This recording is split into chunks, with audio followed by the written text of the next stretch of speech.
Ornithophily. Next है anemophily, यानी हवा के द्वारा यानी एयर के द्वारा जो परागण होगा। तो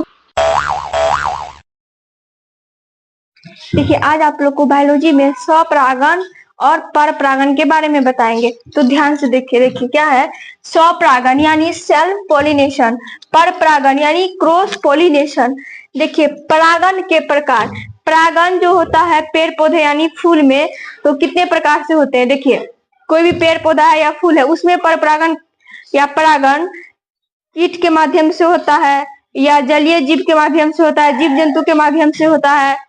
तो देखिए सबसे पहले परागण के प्रकार है एंटोमोनोफिली। क्या? एंटोमोनोफिली, यानी कीट के द्वारा परागण जो होगा उसको बोलेंगे एंटोमोनोफिली।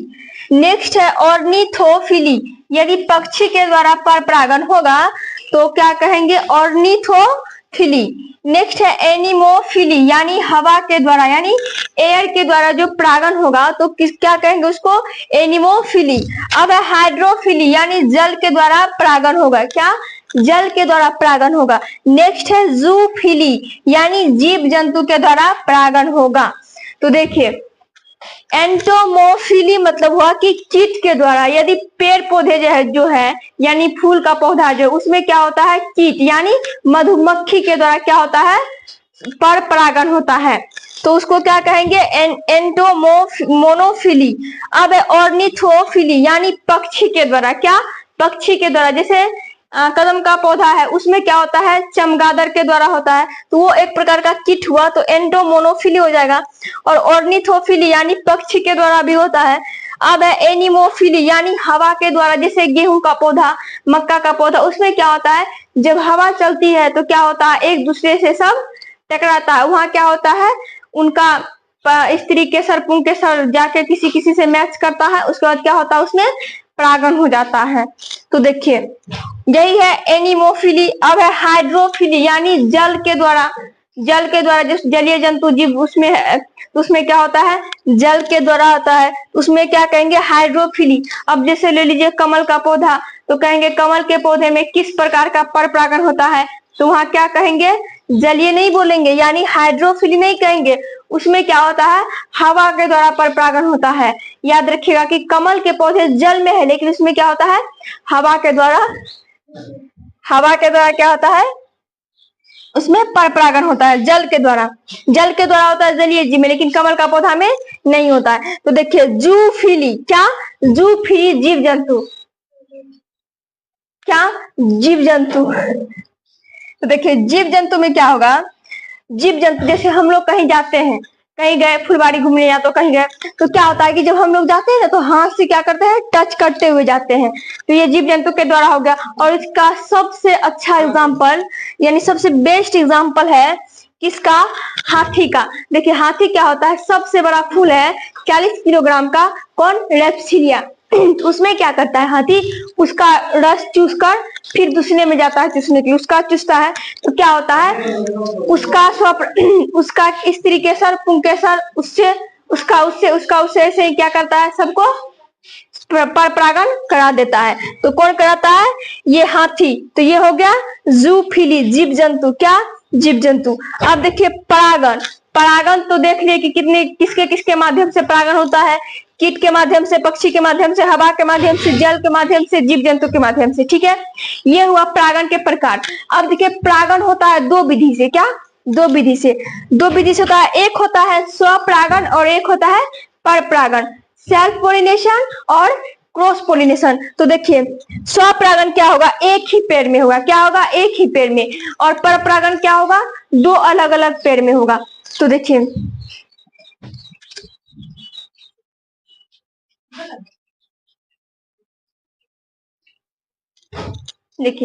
परागण का मतलब क्या हुआ? परागकण जो है, परागकण यही है ये। इसका क्या होगा? स्त्री केसर। क्या? परागकण का स्त्री केसर यानी वर्तिकाग्र तक पहुंचना, वहां उसको क्या कहेंगे? परागकण। और ये दो प्रकार से होगा। क्या? सेल्फ पोलिनेशन और क्रॉस पोलिनेशन। तो सेल्फ पोलिनेशन क्या होगा कि एक ही फूल का पौधा यानी एक पौधा है, ठीक है, उसमें कम से कम 10 फूल है या 2 ही फूल, 4 फूल, जो भी है, तो एक ही पौधा में अलग अलग फूल में, यानी इनका पुंकेसर उसी फूल में, मतलब उसी पौधे के उसी फूल में उसका पुंकेसर उसका अंडाशय में गया, तो ये हो गया स्वपरागण। यानी खुद अकेले पौधा में यदि क्या होगा, परागण होगा, तो क्या कहेंगे उसको, सेल्फ पोलिनेशन। ठीक है, अब देखिए क्रॉस पोलिनेशन किसको कहेंगे, दो अलग अलग पौधा, इस फूल का पुंकेसर इस फूल के स्त्री केसर यानी अंडाशय में गया, यानी 2 फूल का पौधा होगा, तो ये क्या हो जाएगा, क्रॉस पोलिनेशन। 2 अलग अलग पौधा में होगा तो क्या होगा, क्रॉस पोलिनेशन। ठीक है, तो देखिए यही है हाथी द्वारा परागण। हाथी द्वारा परागण किसमें होता है, सबसे बड़ा फूल है कौन, 40 किलोग्राम, मतलब फूल का नाम क्या है, रेप्सिलिया। तो इसमें क्या होता है, हाथी द्वारा यानी जूफिली द्वारा होता है। उसके बाद सबसे छोटा फूल है उल्फिया, इसमें क्या होता है, कीट के द्वारा होता है। किसके द्वारा होगा, इसमें हो जाएगा आपका कीट के द्वारा। ठीक ना। अब उसके बाद देखिए, अब है युग्मक, युग्मनज, भ्रूण। युग्मक किसको कहेंगे, युग्मक कहेंगे कि नर का यानी पुंकेसर, स्त्री केसर, ओवम, ये सब क्या हुआ, युग्मक। क्या होगा, युग्मक यानी गेमेट। नर का भाग होगा या स्त्री का, तो ये हो गया आपका गेमेट।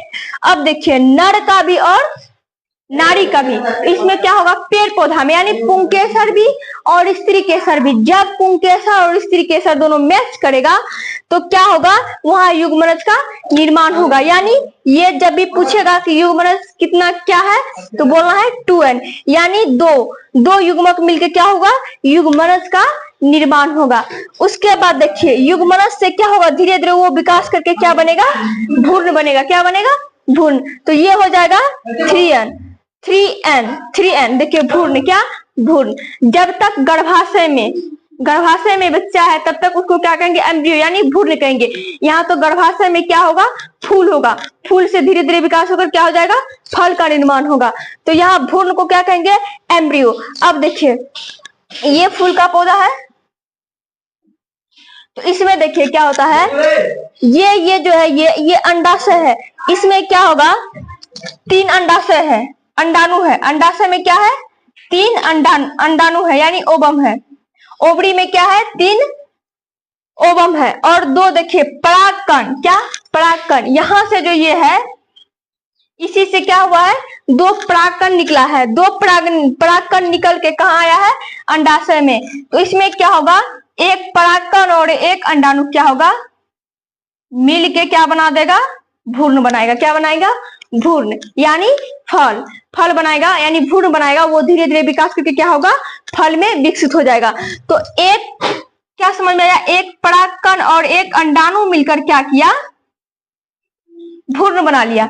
ठीक है, अब देखिए बच्चे, यानी देखिए जैसे मनुष्य में क्या होता है कि गर्भाशय, माँ के गर्भ में जब बच्चे होते हैं तो उसमें क्या होता है, उसको खाने पीने के लिए उसके माँ के द्वारा, यानी माँ में क्या होता है, प्लेसेंटा होता है, जिसके द्वारा क्या होता है, जल, खाना पीना जो भी होता है, तो बच्चे में माँ के माध्यम से, माँ के शरीर से प्लेसेंटा के द्वारा बच्चे में जाता है। ठीक उसी प्रकार इसमें पौधा में क्या होता है कि एक परागकण और एक अंडाणु मिलकर क्या बना दिया, भ्रूण बना दिया। अब इनको पोषण कौन करेगा, तो देखिए बचा हुआ 2 अंडाणु और एक परागकण, ये तीनों मिलकर क्या करेगा, भ्रूण कोश यानी इंडोस्पर्म बनाएगा। यही तीनों मिलकर क्या करेगा, ये भ्रूण को पोषण देगा।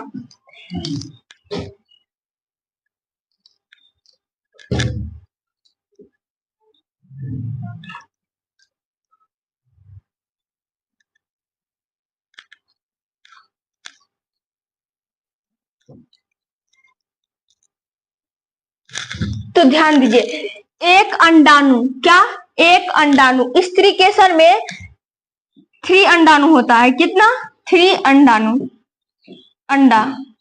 3 अंडाणु। ठीक है, और इसमें हमेशा आता तो बहुत है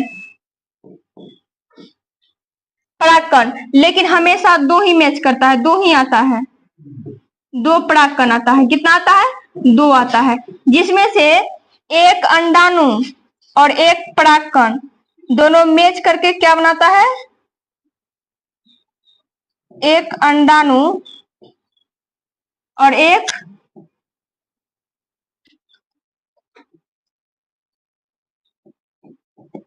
परागकण, ये दोनों मिलकर क्या बना देगा? भ्रूण कोश। क्या बनाएगा?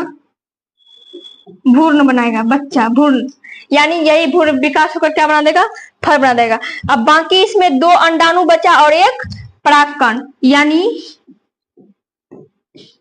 2 अंडाणु प्लस 1 परागकण, ये बना देगा इंडोस्पर्म। क्या बनाएगा? इंडोस्पर्म,